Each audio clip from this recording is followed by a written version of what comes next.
நம்முடைய தியானத்துக்காய் யோபு 5ஆம் அதிகாரம் 24ஆம் வசனத்தை படிக்கலாம். உம்முடைய கூடாரம் சமாதானத்தோடு இருக்க காண்பீர். உம்முடைய வாசஸ்தலத்தை விசாரிக்கும் போது குறையை காண மாட்டீர். ஆனா கவனிக்கணும், நம்முடைய கூடாரத்தில் சமாதானத்தை என்ன காண்பீர்? சமாதானத்தை காண்பீர். நம்முடைய வாசஸ்தலத்தை விசாரிக்கும் போது குறையை காண மாட்டீர். இந்த ஆண்டு 2026ஆம் ஆண்டு நம்முடைய கூடாரத்தில், நம்முடைய வீட்டில் தேவனுடைய சமாதானத்தை காண்பீர். ஆமென். யாரெல்லாம் ஆமென் சொன்னாலும் அவங்க வீட்டில் மட்டுமே சமாதானம். கவனிக்கலாம். ஏதோ மைக் அடிச்சுட்டு நான் பேசிட்டு போறேன்னு நினைச்சுக்காதீங்க. தயவுசெய்து தேவனுடைய வார்த்தையை கவனமாய் கேளுங்க. உம்முடைய கூடாரத்தில், மறுபடியும் சொல்ல, உம்முடைய கூடாரத்தில் சமாதானத்தை காண்பீர். நம்முடைய கூடாரத்தில் இந்த 2026ஆம் ஆண்டிலே சமாதானத்தை காண்பீர். ஆமென். அவர்கள் விசாரிக்கும் போது நம்முடைய வீட்டிலே, நம்முடைய வாசஸ்தலத்திலே குறையை என்ன பண்ண மாட்டேன்? யோபுடைய வாழ்க்கையிலே பலவிதமான நொந்து போய் நெருக்கப்பட்டு நடுரோட்டில் நின்று கொண்டிருந்த யோபை பார்த்து தன் நண்பனாகிய, அதிகம் பேசுற, அதிக நேசிக்கிற நண்பனாகிய தோமா பார்த்து சொல்றான், ஐயா உம்முடைய கூடாரத்திலே சமாதானத்தை காண்பு. இல்ல, நான் விசாரிக்கும் போது உடைய வாசஸ்தலத்துல என்ன பண்ண இருக்காது? ஒரு குறையே காண மாட்டேன். ஆமென். நம்முடைய வாழ்க்கையில 2000 யோபுவை போல 2005ஆம் ஆண்டும் 25ஆம் ஆண்டா இருக்கலாம், அதுக்கு பின் இருந்த 5 ஆண்டுகளா இருக்கலாம், யோபுவை போல நம் நடு ரோட்டிலே நின்று கொண்டிருந்த காலங்களா இருக்கலாம். ஆனால் 2026ஆம் ஆண்டில் நாம் விசாரிக்கும் போது நம்முடைய குடும்பத்திலே, நம்முடைய வாசஸ்தலத்திலே, நம்முடைய வீட்டிலே ஒரு குறையும் காணாதபடிக்கு அவர்கள் எல்லாரும் சமாதானத்தை காண்பார்கள். ஆமென். சமாதானத்தை பெற்ற மக்களாய் இந்த இடத்தை விட்டு நாம் கடந்து போகிறோம். இயேசுநாதரே தனக்கு பின்னாடி சென்ற 70 பேரை கூப்பிட்டு சொன்னாரு. நல்லா கவனிக்கிறோம். கூப்பிட்டு சொன்னாரு, நீங்க என்ன பண்ணுங்க, 2 பேராய் பட்டணத்துக்குள்ள என்ன பண்ணுங்க, பிரவேசிங்க. நான் பிரவேசிக்கும் போது லூக்கா 10ஆம் அதிகாரம் 5-6 வசனத்தை படிக்கலாம். ஒரு வீட்டிலே பிரவேசிக்கிற போது அந்த வீட்டுக்கு சமாதானம் உண்டாவதாக என்று முதலாவது என்ன பண்ணுங்க? இயேசுநாதருக்கு தெரியும் இந்த உலகத்தில் இருக்கிற ஒவ்வொரு வீட்டிலும் இல்ல சமாதானம் இல்ல. இன்னைக்கு குடும்பத்துல நல்ல பெரிய பணக்காரர்களா இருக்கலாம், பெரிய செல்வந்தர்களா இருக்கலாம், ஆனால் அவங்க வீட்டுல என்ன பண்றது? மனைவிக்கும் கணவருக்கும் சரியான உறவு இருக்காது. நீங்க பாருங்களேன், உங்களுக்கு தெரியும் இல்ல, கணவர் கிட்ட மனைவி பேசவே மாட்டாங்க. ஏன்னா கணவர் செய்யற காரியங்கள் அப்படிப்பட்ட ஒரு மோசமான காரியம். மனைவி கிட்ட பேசவே மாட்டாங்க. மனைவி செய்யற காரியங்கள் ஒத்துப்பட்டு வராது. சமாதானற்ற ஒரு நிலைமையிலே வாழ்ந்து கொண்டிருப்பாங்க. ஆனால் இயேசுநாதர் சொல்றாரு, அப்படி சமாதானம் இல்லாத குடும்பத்துக்குள்ள நீங்க போங்க. போயிட்டு என்ன பண்ணுங்க? முதலாவது என்ன பண்ணுங்க? நீங்க சமாதானத்தை உண்டாவதாக என்று என்ன பண்ணுங்க? நீங்க முதலாவது சொல்லுங்க. முதலாவது நீங்க சொல்ல வேண்டிய ஒரு காரியம் எதுன்னு கேட்டீங்கன்னா என்னது? முதலாவது சொல்ல வேண்டிய காரியம் எது? சமாதானம். அந்த சமாதானத்தை பெற்றுக்கொள்ள நீ சொல்ற ஒரு காரியம், அந்த சமாதானக்காரனாகிய இயேசு கிறிஸ்து. இயேசுநாதர் சொல்றாரு, நீங்க யோவான் 14ஆம் அதிகாரம் 27ஆம் வசனம் சொல்கிறது, சமாதானத்தை வைத்து போகிறேன், என்னுடைய சமாதானத்தை என்ன பண்ண உங்களுக்கு படிங்களேன். சமாதானத்தை உங்களுக்கு வைத்து போகிறேன். யாருடைய சமாதானம்? யாருடைய சமாதானம்? இயேசுவின் சமாதானம். உலகத்தின் இரட்சகருடைய சமாதானத்தை வைத்து போகிறேன். இன்றைக்கு நாம் வணங்குற கடவுள் லேசான கடவுள் அல்ல. 2 பொண்டாட்டிக்காரர் 4 குடும்பத்தை வச்சுட்டு இங்க ஒரு கீழே ஒரு குடும்பத்தை விட்டுட்டு மேல ஒரு குடும்பத்துல போய் வாழற கடவுள் அல்ல. அவர் வாழ்க்கையில மறுபடியும் இந்த ஆண்டிலே சொல்றேன், குற்றம் சாட்டப்படாத ஒரு தெய்வத்தை நாம் வணங்கி கொண்டிருக்கோம். ஒருவரால குற்றம் சாட்டப்படாத ஒரு தெய்வத்தை நாம் வணங்கி கொண்டிருக்கோம். எவ்வளவு ஒரு பெரிய பாக்கியப்பட்ட மக்கள் தெரியுமா? நம்ம அந்த தெய்வம் சமாதானத்தை வைத்திருக்க. அவர் மூலியமா தான் சமாதானமே இருக்கிறது. சமாதானக்காரரே அவர்தான். அவர்தான் சமாதானக்காரர். அந்த இப்ப நீங்க லூக்கா 10:6 படிக்கலாம். சமாதானத்துக்கு பாத்திரன் அங்க இருந்தால் நீ கூறின சமாதானம் அந்த இடத்துல. அப்ப என்ன அர்த்தம்னா, ஒரு ஊழியக்காரன் வந்து நல்ல வார்த்தைகளை, இயேசுவின் வார்த்தைகளை, வார்த்தையாக இயேசு கிறிஸ்து, நல்லா கவனிக்கணும், வார்த்தையாகிய இயேசு கிறிஸ்து, அதிலே வார்த்தை இருந்தது, அந்த வார்த்தை தேவனிடத்தில் இருந்தது, அந்த வார்த்தை சொல்லும் போது அவன் ஏற்றுக்கொண்ட அந்த வார்த்தை எனக்கு தேவை என்று சொல்லுவானால் அவன் யார் தான்? அவன் சமாதானக்காரன். சமாதானத்துக்காக அவன் பாத்திரன். நான் ஒரு ஊழியக்காரனா இருப்பதனால நான் சொல்லாத காரியத்தை இப்ப நான் சொல்றேன். சில ஊழியக்காரன்லாம் சொல்றாங்க, உங்க வீட்டுக்கு ஊழியக்காரன் கால் வைத்தாருன்னா எரிகோ அந்த செங்கடல் எப்படி ரெண்டா பிளந்ததோ அதே போலதான் உங்க ஊர்ல இருக்கிற குடும்பத்துல இருக்க பிரச்சனை எல்லாம் பண்ணது தீரண்டு. அதனால நான் இது வரைக்கும் நான் அப்படி சொல்லதில்லை. சில பேர் சில ஊழியக்காரர்கள் சொல்றாங்க, அது மாதிரி நீங்க நாங்க ஊழியக்காரன் கால் வைத்தான் அந்த இடம் இருக்கும் பெரிய சமாதானம், பெரிய ஒரு சந்தோஷத்தை, பெரிய கட்டிலிருந்து விடுதலை, பெரிய பிரச்சனையிலிருந்து விடுதலை பெற்றுக்கொள்வீங்கன்னு சொல்றாங்க. ஆனால் தேவனுடைய வார்த்தை சுமந்து வருகின்ற ஒரு ஊழியக்காரனை நீங்க ஏற்றுக்கொள்வீர்களால், தேவனுடைய வார்த்தை வருகின்ற உங்களோட ஊழியக்காரனை நீங்க ஏற்றுக்கொள்வீர்களால், அந்த 6ஆம் வசனம் சொல்றது போல சமாதானத்தை பார்த்துக்க அங்க இருந்தால் நீங்க கூறும் சமாதானம் அவனுக்கு என்ன பண்ணாங்க? தங்கும். இன்னைக்கு தேவனுடைய வார்த்தை சுமந்து வருகிற ஊழியக்காரனை நீங்கள் அற்பமா எண்ணாதீங்க. அந்த வார்த்தை நம்ம குடும்பத்துல நிற்க வேண்டும். அந்த வார்த்தை தான், தேவனுடைய வார்த்தை தான் நம்முடைய குடும்பத்துக்கு ஒரு பெரிய சமாதானத்தை கொடுக்கும். நம்மளோட வாழ்க்கையில அந்த கட்டுகள், அந்த பிரச்சனைகள், அந்த தொல்லைகள் இருந்து ஒரு பெரிய விடுதலை தரும் தேவனுடைய வார்த்தை மட்டுமே. அந்த சமாதானத்தை நீங்க பெற்றுக்கொள்ள என்ன வழி தேவை என்பது பாருங்க. படிக்கலாம். இல்லாது இருந்தால் யாரு? அந்த ஊழியக்காரன் சொல்றால, அது உங்களுக்கு சமாதானத்தை சொல்ற அந்த ஊழியக்காரனை விட்டுட்டு அது என்ன பண்ண, அவங்க கூட திரும்பி வரும்.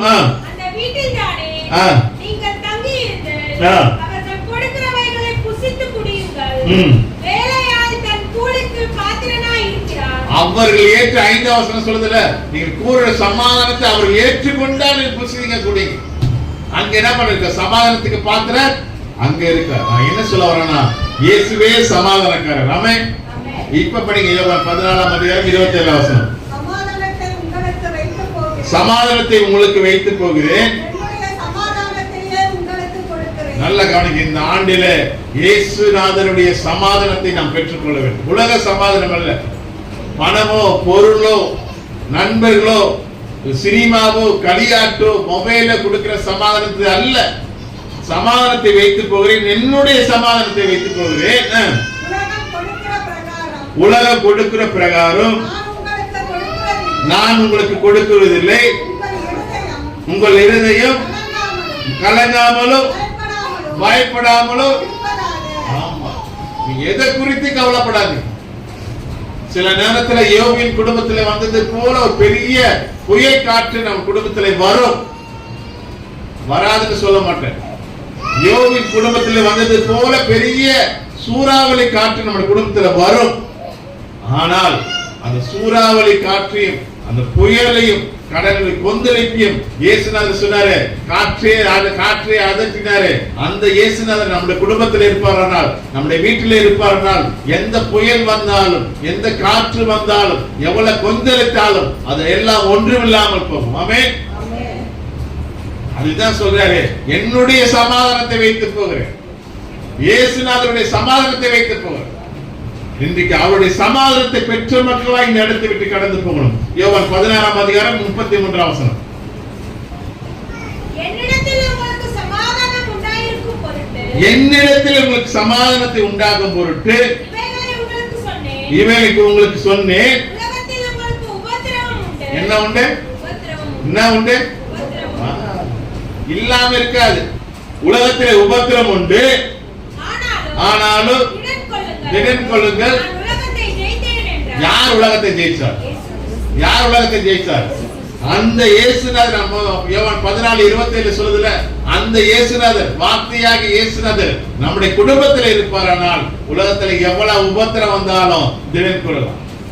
நினைச்சான் எல்லாம் தாவீதுடைய அண்ணன்மார்களா நினைச்சாங்க, இந்த தாவீது இந்த கோலியாத்தால அடிபட்டு சாவ போறான்னு நினைச்சாங்க. சவுலும் அப்படிதான் நினைச்சான். போடா, இவன் ரொம்ப பேசுறான், ஆட்டு கையில என்ன சிங்கத்தின் கையில தப்பிச்சு வைத்தான், கரடின் கையில தப்பு வைத்தாருன்னு சொல்றான். போ, என்ன நடக்குதுன்னு பார்க்கலான்னு விட்டான் சவுலும். அண்ணன்மார்களும் அப்படிதான், நீ போய் நான் சொன்னா கேட்க மாட்டேன், நீ அதிக பிரச்சனையா பேசுற, நீ போயிட்டு அந்த கோலியாத்தில் அடிபட்டு சாவனா. அந்த தாவீது சொன்னான், ஐயா, இந்த சேனையில் கர்த்தர் என்னோடு இருக்கிறார், இந்த சேனையில் வானத்தையும் பூமியும் உண்டாக்கின கர்த்தர், சேனையில் கர்த்தர் என்னோடு இருக்கிறார். கோலியாத்தை பத்தி சொல்றா, நீ தடியோடு ஈட்டியோடு வர, நான் வந்து அப்படிப்பட்ட வரல, அந்த சேனையில் வானத்தையும் பூமியும் உண்டாக்கின சேனையில் கர்த்தருடைய நாமத்தினால வரேன். அந்த நாமத்தினால வந்ததுனால அந்த கோலியாத்தை அவன் முறியடித்தான். நான் சொல்லுவேன், இந்த 2026ஆம் ஆண்டில கோலியாத்தை போல பல பிரச்சனைகள், பல விதமான காரியங்கள் நம்மளை முன்பாக வந்து நிற்கும். அப்படி நிற்கும் போது நீங்க என்ன பண்ணாதீங்க, பயப்படாதீங்க, கலங்காதீங்க, தினம் கொள்ளுங்க. இயேசுநாதர் உலகத்தை ஜெயிச்சது போல நாமும் இந்த உலகத்தை ஜெயிக்க முடியுமா? முடியாதா? முடியும். ஆனா இயேசுநாதர் நமக்கு இருக்கு. இயேசுநாதரை நம்பணும். இயேசுநாதருக்கு முதல்ல என்ன கொடுக்கணும்? மத்தேயு சொல்றது போல 6:33 சொல்ல, முதலாவது தேவனுடைய ராஜ்யத்தையும் அவருடைய நீதியை தேடுங்கள், அப்போது இவைகள் எல்லாம் கூட கொடுக்கப்படும். தேவனை தேடி பாருங்க. தேவன் உங்கள் உள்ளத்தில் இருப்பதற்காக நீங்க என்னென்ன செய்யணுமோ அந்த எல்லா காரியத்தையும் செய்து பாருங்க. திடீர் கொள்ளுங்கள், உலகத்தை என்ன பண்ண ஜெயித்தேன். இன்னைக்கு நம்ம குடும்பத்துல நான் மறுபடியும் சொல்றேன், நம் சமாதானத்தை காண்க மக்களாய் காண வேண்டும். நம்முடைய கூடாரத்தில் சமாதானத்தை காணப்பட வேண்டும். நம்முடைய வாசஸ்தலத்தில், நம்முடைய வீட்டில் இருக்கிற எல்லா குறையும் அது நிறைவாய் பார்க்கப்படும். அப்படி நிறைவாய் இருக்குமானால் தேவன் நம்முடைய வாசம் பண்ணுகிறான் என்பதை அறிந்து கொள்ளும். யாருக்கெல்லாம் அந்த சமாதானத்தை காண்பார்கள், யார் சமாதானத்தையோடு காண்பார்கள் பார்க்கலாமா? 3 மக்களை நான் உங்களுக்கு காண்பிக்கிறேன். 3 விதமான மக்கள். லேவியராகமம் 26ஆம் அதிகாரம், லேவியராகமம் 26 6ஆம் வசனத்தை படிக்கலாம். தேசத்தில் சமாதானத்தை கட்டளையிடுவேன்,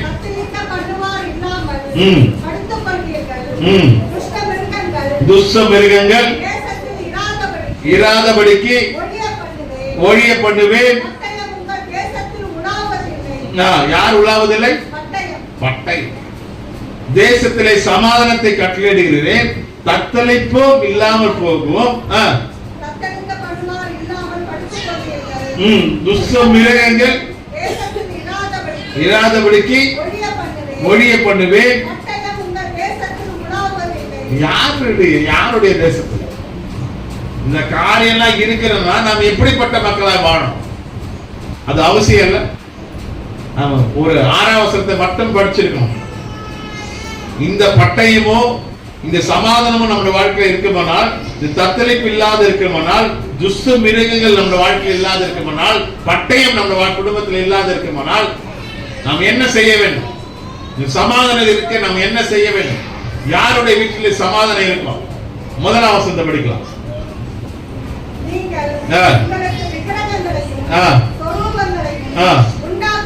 நல்லா கவனிக்கணும். நம்முடைய குடும்பத்துல விக்கிரங்கள் என்ன இருக்க கூடாது, இல்லாத இருக்கிறதா ராமன் சொல்லுங்க பார்ப்போம். யார் வீட்டுல விக்கிரம் இல்ல? உண்மையா? பொருளாசையாக விக்கிராராதனை இல்லையா? விக்கிரங்களும் சொருபங்களும். அந்த சொருபத்தை எது காமிக்கிறது? எதுக்கு அடையாளம் சொருபம்? ஒரு சிலை எதுக்கு அடிக்கடிக்கு போய் பார்க்கிறோம்? எதுக்கு சடங்காசத்தை பார்க்கிறோம்? அப்படி வெளியே போனா யாரும் வருவாங்களா? இந்த நாள் நல்ல நாளா, இந்த நாள் கெட்ட நாளா, இந்த நேரம் நல்ல நாளா, இதெல்லாம் பார்க்கணுமா இல்லையா?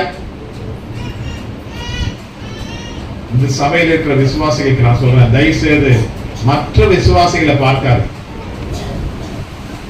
மற்ற விசுவாசிகளை பார்த்து கெட்டு போகாது. மற்ற விசுவாசி மக்கள் தன்னுடைய குடும்பத்தில் நடக்கிற நல்ல காரியத்தையோ கெட்ட காரியத்தையோ தன்னுடைய மனம் போல வாழ்க்கை வாழ்ந்து கொண்டிருக்காங்க. நல்லா கவனிக்கணும், நல்லா கவனிக்கணும். இல்ல மற்ற விசுவாசிகள் அவங்க எப்படியோ வாழ்ந்து கொள்றோம், அதெல்லாம் நமக்கு தேவையில்லை. நாம் வேதத்தின்படி வாழ்கிறோமா, தேவனுடைய வார்த்தையின்படி வாழ்கிறோமா என்பதை நாம் சிந்தித்து பார்க்கிறோம். இல்ல உங்களுக்கு சொற்பத்தையும் விக்கிரத்தையும் உண்டாக்க வேண்டாம்.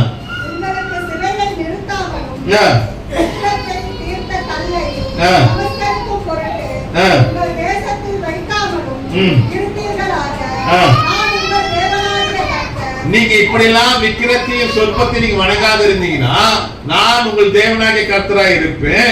அவர் கர்த்தராய் இருக்கும் போது நம்ம குடும்பத்துல என்ன இருக்கும்?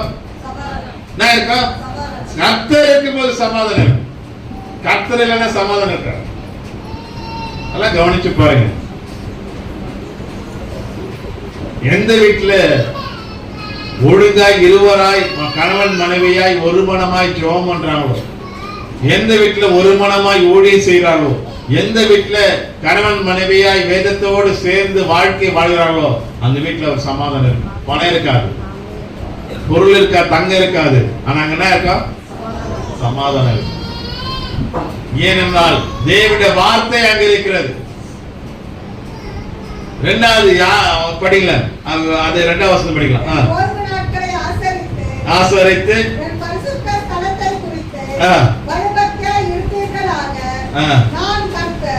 எதை குறித்து பயபக்தி? எதை குறித்து பயபக்தி? ஒரு அக்க மட்டும் தான் சொல்றாங்க. எதை குறித்து இருக்கா? இங்க வந்துதான் மொபைல்ல யாரு போனாங்க யார் போறாங்க, இங்க வந்துதான் என்னால கட்டுப்படுத்தவே முடியல. ஏந்து போருக்கு ஏந்து வருது. நானே எத்தனை முறை சொல்லிட்டேன், ஒரு பயபக்தி ஓனுங்க. எனக்கு ஒரு அண்ணன் தெரியும், வருவார், வந்த உடனே மொபைல் அது சுவிட்ச் ஆஃப் பண்றாரு. அவர் அந்த அட்டை விட்டு அப்படியே நவர மாட்டேன், இப்படியே நவர மாட்டேன். அது மாரி எல்லா அண்ணங்களும் உட்காந்து பண்ணினா எனக்கு ரொம்ப சந்தோஷம். என் பிபி எல்லாம் குறைஞ்சிடும். ஒரு பயபக்தி இல்லாத உட்கார்ந்து இருக்கணும், தேவாலயத்துல தான் உட்கார்ந்து இருக்கணும் ஒரு அறிவியல். அப்புறம் எப்படி நம்ம குடும்பத்துல சமாதானம் இருக்கும்? இந்த ஓய்வு நாளை குறித்து ஒரு பயபக்தியே கிடையாது. நமக்கு இருக்கிற ஒரு பெரிய சடங்காசனம் எது தெரியுமா? முட்டாளான காரியம் எது தெரியுமா? எது விக்கிரம் தெரியுமா? மாதத்துல முதல் வாரத்துல வந்து ராவலத்தை எப்படின்னா எடுத்தணும், மத்த வாரம் எதெல்லாம் போட்டோம், எங்களா ஊரெல்லாம் சுத்தலாம், எதெல்லாம் பண்ணலாம். அப்ப எப்படி சமாதானம் இருக்கும்? அது ஒரு விக்கிர ஆராதனை தான். என்ன கேட்டா நல்லா கவனிங்க. அந்த இரண்டாவது வசனத்தை மறுபடியும் ஓய்வு நாளை என் ஓய்வு நாட்களை ஆசிரித்து, என் ஓய்வு நாளுக்கு ஆசிரித்து என் பரிசுத்த ஸ்தலத்தை குறித்து பயபக்தியா இருக்க வேண்டும். சபைன்னா ஒரு பயபக்தி வரணுங்க. அது ஆடை அலங்காரத்தில் இருக்கணும். ஆலயத்துக்கு போற இந்த ட்ரெஸ் போட்டு போற கரெக்டா நீங்களே சோதித்து பாருங்க. இந்த ட்ரெஸ் போற போது யாருக்கா இடங்கள் வருதா? இந்த முடிய தலைவாரி விரிச்சு பட்டு போனாலும் பின்னி போனாலும் இது யாருக்காவது இடங்கள் இருக்குதான்னு பாருங்க. தாடியை மட்டும் இங்க விட்டுன்னு வந்து அது நல்லா இருக்குமான்னு பாருங்க. அது இயேசுவின் நாம மகிமைப்படுமான்னு பாருங்க. ஒரு பயபக்தியே கிடையாது. கேட்டா கிறிஸ்துவம் காணிக்கை கொடுக்கிறோம் அன்ற ஒரு பெரிய தென்னாட்டோடு வந்து கொண்டிருக்கும். அதனாலதாங்க நம்ம குடும்பத்துல சமாதானம் இல்லை. அதனாலதான் நம்மளுடைய வாழ்க்கையில் உள்ள பிரச்சனை. இன்னும் யோபுடைய வாழ்க்கையில் அவன் பயபக்தியாய் பயந்தவனாய் தேவனுக்கு உத்தமவனாய் நீதிமானாய் வாழ்ந்தான். அப்படியும் சாத்தான் வந்து போராடினான், சமாதானத்தை கெடுத்தான். பச்சை மரத்துக்கே அந்த பாடுனா, இயேசுநாதருக்கே அந்த பாடுனா, பட்ட மரம் நமக்கு என்ன பாடு? எவ்வளவு பயபக்தியா இருக்கணும். உங்களுக்கு தெரியுமா? இயேசுநாதர் ஓய்வு நாள் வீட்டுல இருந்தாரா? அவர் தெய்வங்க. ஓய்வு நாள் ஆலயத்துல போனார். அவர் வேதத்தை எடுத்து வாசித்தார். அவருடைய தாய் தகப்பனர் முறைப்படி அவர் விருத்த 8ஆம் நாளில் அவர் விருத்த சேதனம் பண்ணப்பட்டார்கள்.